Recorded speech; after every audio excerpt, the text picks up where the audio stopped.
Hi guys, मेरा नाम है वैभवी शर्मा और आज हम डिस्कस करने वाले हैं कि आप अपने कोडिंग और डीएसए राउंड को कैसे प्रिपेयर कर सकते हैं। लास्ट वीडियो में हमने डिस्कस करा कि आप अपने एप्टीट्यूड के लिए कैसे प्रिपेयर कर सकते हैं ताकि आप उस राउंड को क्लियर कर सकें। एंड सपोज अगर आपका एप्टीट्यूड राउंड क्लियर हो जाता है तो आपका जो नेक्स्ट राउंड रहता है वो रहता है कोडिंग एंड डीएसए राउंड, अगर आप एक टेक्निकल बैकग्राउंड से हैं। तो वीडियो में आगे बढ़ते हुए अगर आपके पास एक कोडिंग प्रॉब्लम आती है तो आप उसको कैसे अप्रोच करेंगे। तो सबसे बेस्ट प्रैक्टिस जो रहती है कि आप सबसे पहले इस क्वेश्चन को अच्छे से पढ़ें और पूछें कि वो क्वेश्चन क्या डिमांड कर रहा है। उसके बाद एक पेन और पेपर पर अपना सूडो कोड लिखें। सूडो कोड का मतलब होता है कि आप उस प्रॉब्लम को कैसे टैकल करने वाले हैं, क्या उसके पीछे का लॉजिक होने वाला है, उसको हम डिस्कस करते हैं। उसके अलावा जो है आप उसको ब्रूट फोर्स अप्रोच से जो है आप उसको करने की कोशिश करेंगे, क्योंकि सबसे पहले जो आपकी अप्रोच लगती है वो ब्रूट फोर्स अप्रोच ही लगती है कि जो आपके दिमाग में आया आपने वो ही उसके सामने एक्सप्रेस कर लिया। बट अगर आपको उसमें टाइम या फिर स्पेस कॉम्प्लेक्सिटी दिखती है तो हमें उसको जो है हमारे जो कोड है उसको ऑप्टिमाइज करना होता है। तो ऐसे करके जो है आप जो है अपनी बेसिक अंडरस्टैंडिंग बनाएंगे कि आपका जो कोड है वो सबसे पहले आपको अपने दिमाग से सॉल्व करना है और उसको एक पेन पेपर पर उसका जो है कोड लिख लेना है, जो बेसिकली उसको हम सूडो कोड बोलते हैं। उसके बाद आप उसको कोड में कन्वर्ट करके टाइप करेंगे अपने कोड एडिटर में एंड देन उसको रन करके देखेंगे कि क्या वो आपकी स्पेस और टाइम कॉम्प्लेक्सिटी को पूरा कर रहा है या नहीं कर रहा है। इन केस अगर वो पूरा नहीं कर रहा है तो आपको एक ऑप्टिमाइज अप्रोच सोचनी पड़ेगी, जिसके लिए हम बहुत सारे एल्गोरिदम्स जो हैं उनको यूज़ करते हैं। आपको सामने एक स्लाइड शो हो रही होगी, उसमें आपको दिख रहा होगा कि क्या क्या जो आपके मोस्ट इंपॉर्टेंट टॉपिक रहते हैं जो कोडिंग में बेसिकली आपसे पूछे जाते हैं। तो उसमें सबसे पहला आता है आपका एरे एंड स्ट्रिंग, दूसरा आपका आता है लिंक लिस्ट एंड उसके अलावा आपका आता है stack and Q and tree and graph. उसके नीचे आपको लिखे हुए हैं कि उसमें आपको क्या बेसिकली अप्रोच यूज़ करनी होती है करने के लिए। लाइक एरेज और स्ट्रिंग में आपको 2 पॉइंटर या स्लाइडिंग विंडो और इन सबको आपको बहुत अच्छे से प्रैक्टिस करना होता है। उसके अलावा लिंक लिस्ट में आपको यानी कि learn revising and loop reduction use करते हैं, जबकि स्टैक एंड क्यू में आपको क्या करना होता है, एक प्रैक्टिस करना होता है नेक्स्ट ग्रेटर एलिमेंट वाले क्वेश्चन टाइप्स को। एंड ट्रीज एंड ग्राफ में आपको BFS और DFS यानी कि ब्रेथ फर्स्ट सर्च यूज़ करना होता है। तो ये थे हमारे बेसिक टॉपिक्स जो हमेशा हमसे पूछे ही जाते हैं अक्सर हमारे कोडिंग क्वेश्चंस में। बट उसके अलावा अगर आप किसी बहुत बड़ी कंपनी या हाई पैकेज के लिए अगर आप अपना टेस्ट दे रहे हैं तो उसमें आपको एडवांस्ड कोडिंग क्वेश्चंस पूछे जाते हैं। उसमें हमारा मेन जो टॉपिक आता है वो आता है डायनामिक प्रोग्रामिंग।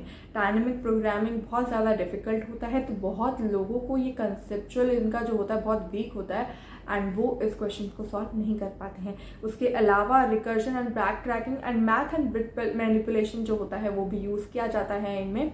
एंड ये जो होते हैं सबसे हार्ड लेवल जो क्वेश्चंस आते हैं आपके कोडिंग के, उनमें यूज़ किया जाता है। आपकी जो एक इफेक्टिव स्ट्रैटेजी होनी चाहिए वो ये होनी चाहिए कि सबसे पहले आपके पास एक रोड मैप होना चाहिए जिसमें आपको पता होना चाहिए कि आपको पहला टॉपिक कौन सा करना है। जैसे अगर आप पहले एरे का टॉपिक पढ़ रहे हैं तो उसकी एक वीडियो देख लें यूट्यूब से, या जो भी आपके पास कोर्स है उसमें से आप एरे की वीडियोस देख लें कि आप एरे के क्वेश्चन को कैसे सॉल्व करेंगे। उसके बाद आपके जितने भी जो आपकी असाइनमेंट है, अगर आपको किसी ने या आपने किसी से यूट्यूब से पढ़ा है या आपके पास कोई कोर्स है तो उसमें वो आपको एक एरे के असाइनमेंट दे के रखते हैं और उनको आपके वो क्वेश्चंस आपको पहले सॉल्व करने हैं। उसके बाद जाके आपको हैकर रैंक या फिर लीड कोड पे जाके सॉल्व करना है। अगर आप पहले ही जाकर लीड कोड पे क्वेश्चंस लगाने लगेंगे तो आपका जो मोराल है वो बिल्कुल डाउन हो जाएगा। तो इसके लिए पहले आपको खुद से प्रैक्टिस करनी है। जो बेसिक हमेशा आपको easy to medium and then hard ऐसे क्वेश्चन ट्राई करने हैं। आपको इजी के अराउंड 20 क्वेश्चन स्टार्ट करने हैं, देन मीडियम के आपको 30 क्वेश्चन लगाने हैं, देन आपको हार्ड क्वेश्चन पे जाना है। अगर आप सारे क्वेश्चन जो है अच्छे से कर लेते हैं, जैसे मतलब आपको कभी कभार होगा कि आपको हेल्प लेनी पड़ेगी, बट बहुत टाइम बाद आपको क्या होगा, आपको एक पैटर्न को आप एक रिकग्नाइज कर लेंगे कि वो किस टाइप के क्वेश्चन में क्या चीज़ यूज हो रही है, तो वो आपको वहाँ पे बहुत हेल्प करेगा। एंड कोडिंग को इम्प्रूव करने के लिए जो सबसे मेन पॉइंट होता है वो होता है कंसिस्टेंट रहना। बहुत लोगों को ये बहुत डिफिकल्ट लगती है एंड वो कंसिस्टेंट नहीं रह पाते हैं, जिसकी वजह से वो समझते हैं कि कोडिंग बहुत ज़्यादा हार्ड है एंड वो उसको नहीं कर पाएंगे। तो उसके लिए आपको भले ही आप डेली 1 या 2 क्वेश्चन प्रैक्टिस कर रहे हैं, बेसिक मतलब एक मीडियम क्वेश्चन लगा लिया और एक ईजी क्वेश्चन लगा लिया, या कैसे भी आप कर सकते हैं उसको ट्राई, बट आपको डेली प्रैक्टिस करनी है। इन केस अगर आपको कोई भी गैप लेना पड़ रहा है, आपको कहीं जाना पड़ रहा है, तो आप ये चीज़ याद रखें कि आप 2 दिन से ज़्यादा का गैप नहीं लें, वरना आप पिछले कंसेप्ट जो हैं भूलते जाएंगे, क्योंकि इसमें बहुत ज़रूरी होता है कंसिस्टेंट रहना। उसके अलावा एक चीज़ आती है, आप अपने टाइम्ड चैलेंजेस लगाएं कि आप टाइम देखें कि क्या आप 1 घंटे के पीरियड में ये वाले क्वेश्चन 2 क्वेश्चन सॉल्व कर पा रहे हैं कि नहीं कर पा रहे हैं। ये भी एक बहुत इंपॉर्टेंट पैरामीटर होता है। उसके अलावा आपको हर क्वेश्चन के सॉल्यूशंस याद करने की ज़रूरत नहीं है, उनको आप समझिए, उनके पीछे का जो कंसेप्ट है। बेसिकली हर क्वेश्चन का एक पैटर्न होता है, हर चीज़ में लिखा हुआ कि ये जो चीज़ है वो कैसे सॉल्व होगी।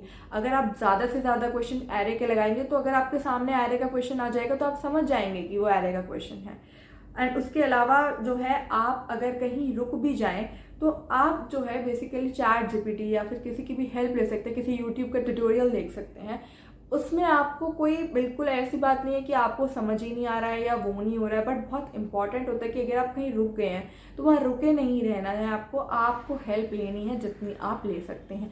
उसके बाद में आप वो सेम क्वेश्चन अगर ट्राई करेंगे तो वो बहुत बेटर लगेगा आपको कि हाँ, वो आपको समझ में आ गया है। तो ये कुछ मेन पॉइंट्स थे जो आपको हमेशा याद रखने हैं कि आप जब भी अपनी कोडिंग की प्रैक्टिस करने जाएं या कोडिंग के लिए पढ़ने जाएं, तो आप ये चीज़ करें, अपनी एक लैंग्वेज पकड़ लें। आपको जो लैंग्वेज अच्छी लग रही है, लाइक C++ या जावा या पाइथन, कोई सी भी लैंग्वेज आपको अच्छी लग रही है, आप उसमें कोड कर सकते हैं।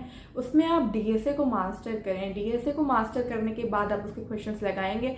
लाइक एरे के लगा रहे हैं तो एरे के 20 क्वेश्चन लगाएं, स्ट्रिंग के लगाए तो स्ट्रिंग के 20 लगाएं, बट आप जो लेवल रखेंगे वो easy to medium to hard रखेंगे, उसके अलावा नहीं रखेंगे, ठीक है। नहीं तो अगर आप डायरेक्टली ही हार्ड क्वेश्चन पे या मीडियम लेवल क्वेश्चन पे जंप करना चाहेंगे तो वो आपके लिए बहुत ज़्यादा डिफिकल्ट हो जाएगा एंड आप वहीं पर अपनी हिम्मत खो बैठेंगे।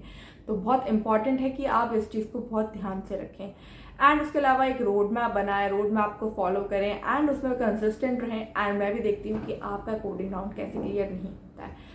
That's it for today. And अगर आपको एक कोडिंग का रोड मैप चाहिए 30 डेज का, जिसमें आप अच्छे से कोडिंग प्रैक्टिस कर सकें, तो please comment it down and मैं जो भी हो सकता है अपनी तरफ से वो करना चाहूँगी। Thank you so much. Please subscribe to my channel and thank you for watching.